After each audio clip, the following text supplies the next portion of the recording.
대선은 14일, 13일밖에 남지 않았습니다. 대선 막판이에요. 두 주도 안 남은 겁니다. 자, 오늘 빅매치의 주제 보죠. 자, 매치업 라인업 보겠습니다. 이재명 후보 120원 커피 원가와 호텔 경제론 논란에 대해서 조작 왜곡이다라며 국민의힘과 이준석 후보를 비판했습니다. 조작 왜곡, 이거 어디서 많이 들어봤던 표현인데요. 들어보시죠.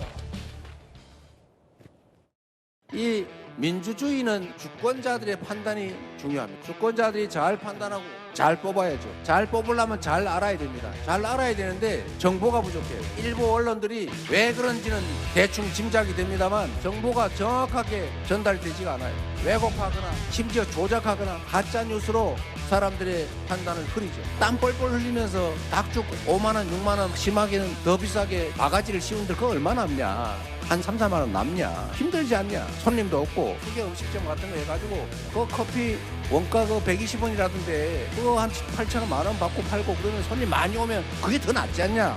그렇게 바꿔라 라고 제가 얘기했어요. 틀린 말 했습니까? 자, 국민의힘과 이준석 후보의 비판은 조작과 왜곡이라는 겁니다. 국민의힘에서는 이렇게 비판하고 있습니다.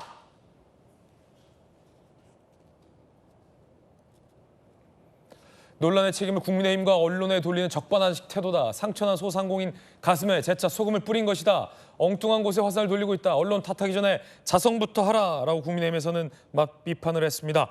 이재명 후보, 내가 틀린 말 했느냐? 국민의힘이 조작과 왜곡하고 있다라고 합니다. 커피 원가 120원 발언 들어보시죠.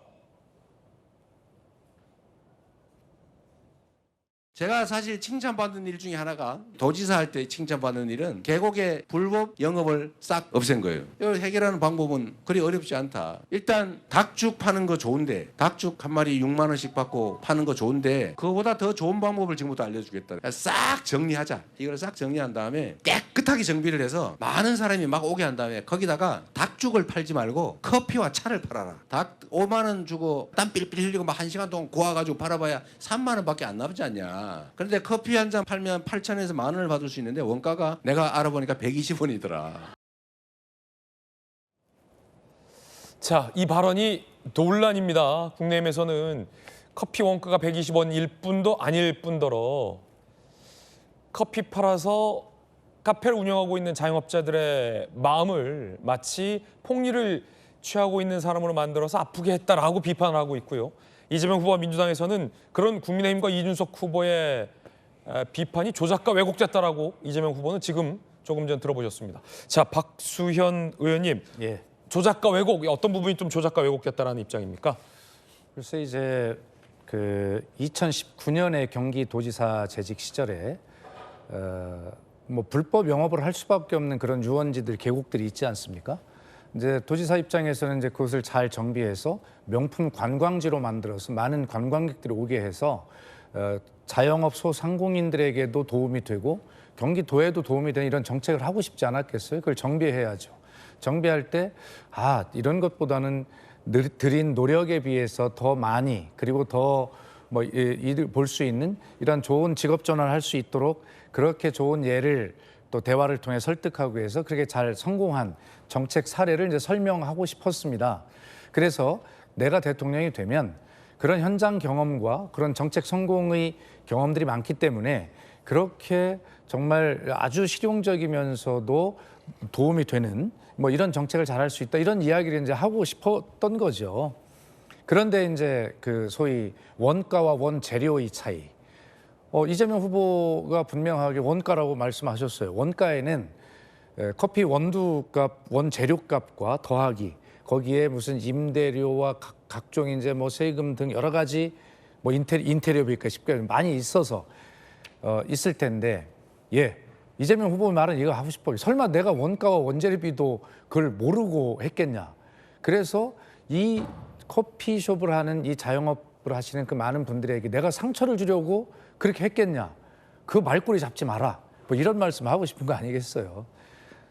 이 준석 후보나 이 질문하시는 언론의 어떤 질문도 충분히 이해를 합니다. 이해를 하는데 결과적으로 제가 드리고 싶은 말씀은 뭐 이런 것도 있어요. 아니 그거 제가 좀 원가 원재료를 잘 구분하지 않고 써서 뭐 이런 문제가 생겼습니다라고 쉽게 인정하면 되는데 왜 그걸 안 하고 따져? 라고 하는데 이재명 후보 입장에서 제가 빙의를 해서 보면 왜 자꾸 본질을 얘기 안 하고 그걸 가지고 자꾸 이 본질을 흔들어요. 그리고 거꾸로 해가지고 조작 왜곡이라고 하는 이런 뜻이겠죠.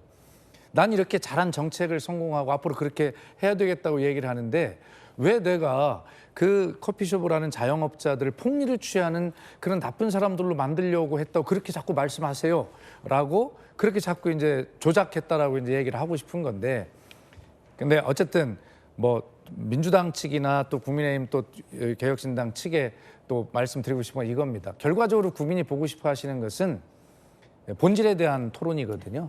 그래서 자, 대한민국 국민과 대한민국이라고 하는 이 큰 짐을 말에 예를 들어서 말이 힘들지는 모르지만 말에는 죄송합니다만 싣고 어디론가 갑니다.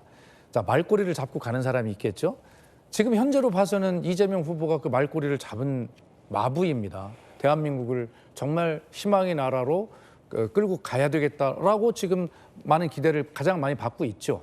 자, 그래서 뒤따라오는 김문수 후보님이나 이준석 후보님께서 이 경쟁을 하고 싶으면 말꼬리를 잡는 말 고삐를 잡는 경쟁을 해야 되는데 간신히 말꼬리를 잡고 지금 따라오고 있는 거예요. 그런 측면에서 뭐 이재명 후보에 대한 비판을 하실 수도 있고 하지만 그러나 본질적인 내용은 그 말꼬리를 잡고 따라와봐야 말 고삐 못 잡는다. 결과적으로는 본질 가지고 2차 토론회부터는 이렇게 본질을 가지고 한번 본방 싸움을 한번 해봐라 이렇게 권유드리고 싶습니다. 네.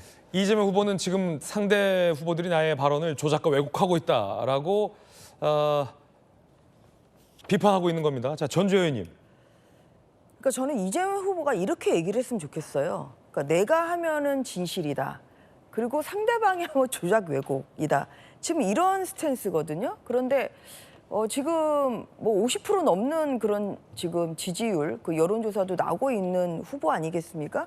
그 내가 좀 그 말을 잘못했다. 좀 말실수를 했다.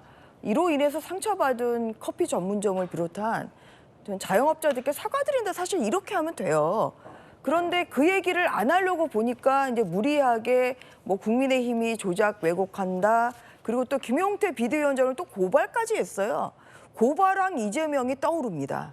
그래서 이재명 후보가 대통령이 된다면 어떻게 될까 하는 이러한 사실 두려움이나 공포를 국민들이 가질 수밖에 없는 것이고 작년에 어땠습니까? 윤석열 당시 대통령의 875원 그 대파를 그렇게 계속 무한 재생, 무한 반복했던 게 민주당입니다. 그 발언은 그러면 조작 왜곡 아닙니까? 말의 진위를 굉장히 왜곡해가지고 대통령의 발언을 이상하게 그렇게 만들었던 게 바로 앞장섰던 게 민주당이거든요.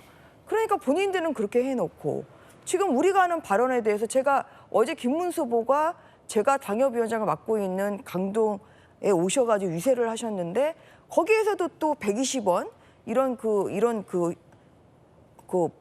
종이를 들고 나온 그런 시민들이 있었습니다. 이 발언에 사실 굉장히 격분을 하는 사람들이 많아요. 그래서 그런 면에서 이 조작 왜곡이라고 하면서 또 그렇게 말하는 비판하는 사람을 그렇게 형사 고발할 것이 아니라 잘못한 것은 저는 잘못했다고 그렇게 말씀을 드리고 싶고요. 이재명 후보가 지금 적반하장식의 이런 발언이 한두 개가 아니죠. 사실 죄를 지은 사람이 잘못한 것이 수사한 경찰이나 검찰이 무슨 죄가 있습니까?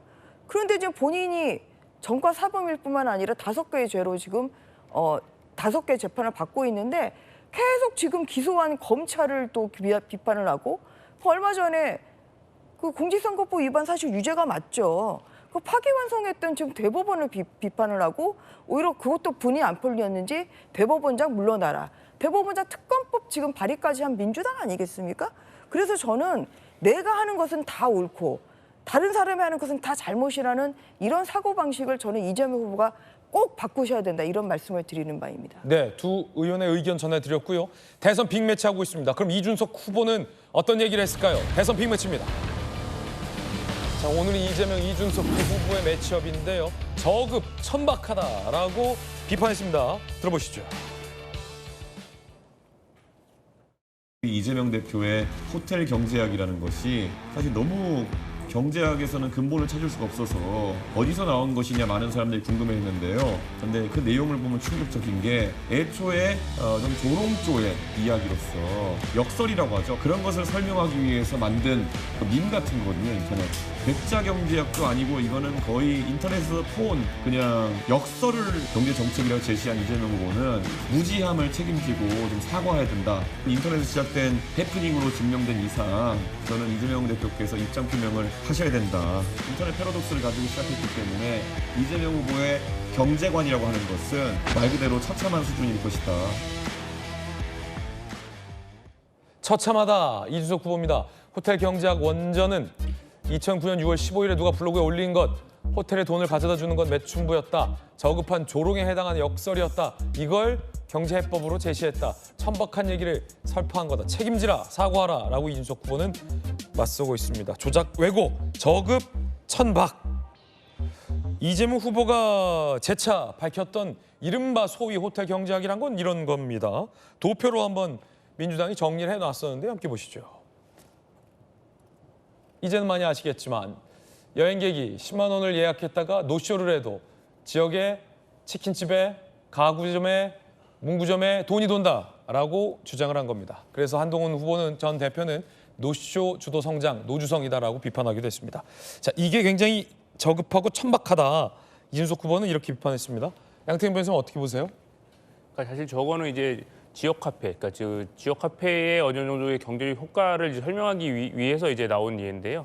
사실 근데 지역 카페 같은 거는 단기적으로는 아무래도 이제 경제적으로 부양하는 효과가 있죠. 왜냐하면은 지역 카페를 저축할 수는 없잖아요. 지금 문제가 시장에 돈은 많은데 그 돈이 돌지 않기 때문에 지금 경제가 활성화되지 않은 게 문제인 건데 그걸 이제 지역 카페로 반영했을 경우에는 지역 카페는 저축하지 않고 사용을 할 수밖에 없기 때문에 단기적으로는 충분한 경제적 부양 효과는 있고 그거는 이제 실제로 코로나 시즌에 KDI 정책 보고서에서도 1차 코로나 때 그 지역 카페 발행은 경제적인 부양의 효과가 있었다는 게 어느 정도 입증이 되었습니다. 다만 이제 저 지역 카페만으로 계속 뭐 장기적인 일종의 뭐 경제를 부양하거나 해서는 안 된다는 건 입증이 돼 있고요. 아니 누가 저런 지역 카페나 저런 걸로 뭐 모든 경제 문제를 해결할 수 있다고 얘기한 게 아닙니다.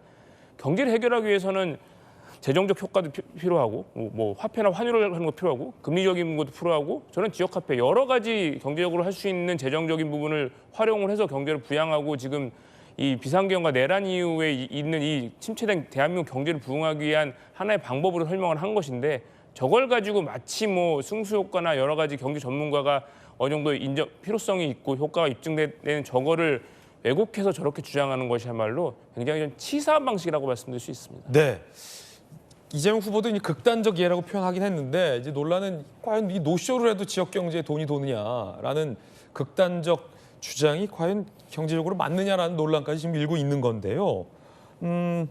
정혁진 변호사님, 이 호텔 경제론 앞서 이 이준석 후보는 굉장히 저급하고 천박하다라고 비판했습니다. 경제관 인식의 문제라는 거죠. 양태형 변호사님은 그렇지 않다라고 반박해 주셨고 정혁진 변호사님 의견은 어떤 겁니까? 글쎄요, 이준석 후보는 저거 내 전공이다 지금 이러는 거예요. 이준석 후보가 뭐 거의 모든 국민들이 다 알다시피 대학을 하버드 대학교 나오지 않았습니까? 그래서 전공이 뭐였지 제가 생각을 해보니까 그 후보자 거기 그거에 그 공보물에 하버드 대학교에서 컴퓨터 사이언스하고 이코노믹스를 전공했다고 그래요. 그러니까 경제학 전공한 사람이에요. 그러니까 이거 내 전공이다. 그런데 이재명 후보의 말씀은 저급하고 심지어 천박하기까지 하다. 이거는 본인의 전공을 더 부각시키기 위한 것이 아닌가. 저는 그런 생각이 드는데 그런데 이재명 후보가 내세운 게 뭡니까? 먹사니즘이잖아요. 저는 그 먹사니즘 굉장히 좋다라고 생각을 하고 꼭 성공했으면 좋겠다라고 생각을 하는데 그런데 먹사니즘을 주장하는 제1당 가장 유력한 대통령 후보가 원가가 무엇인지도 정확하게 말씀 안 하시고 원가라고 하는 게 제가 국방부에서 근무해봐서 많이 다뤄봤는데 그 기획재정부 예규 같은 거 보면요. 예정가격 작성 기준 이런 예규가 있어요. 거기 원가가 뭘로 나와 있느냐. 재료비, 노무비, 경비 거기에다가 이윤까지. 그게 원가 아니겠습니까? 원가가 120원이 나올 수가 없잖아요. 그럼 이런 부분 내가 실수했다 사과하면 되는 것이 아닌가? 그럼 다음에 이제 노쇼 경제학까지 딱 이렇게 이야기를 한다. 이런 이야기를 하니까 과연 저분이 말로는 먹사니즘을 주장하는데 실질적으로 그 먹사니즘을 실현시킬 만한 그러한 아이디어나 생각이나 제대로 된 그런 정책 방향에 대한 관념이 있는 것인가, 이런 부분들을 이준석 후보가 공격하는 것이 아닌가, 그런 생각이 들고요. 제가 봤을 때 먹사니즘 별거 아니지 않습니까? 그 쉽게 말하면은 우리나라 국민들이, 우리나라 시민들이 열심히 일해서 열심히 일한 만큼 제대로 된 정당한 대가 받고 편안하게 사는 게 그게 먹사니즘 아니겠는가? 그러려면 저렇게 뭐 노쇼나 이런 걸 통해 가지고 꼼수 통해 가지고 돈 버는 그런 사회는 오히려 반대되는 것이 아닌가? 개인적으로 저는 그런 생각 듭니다. 예.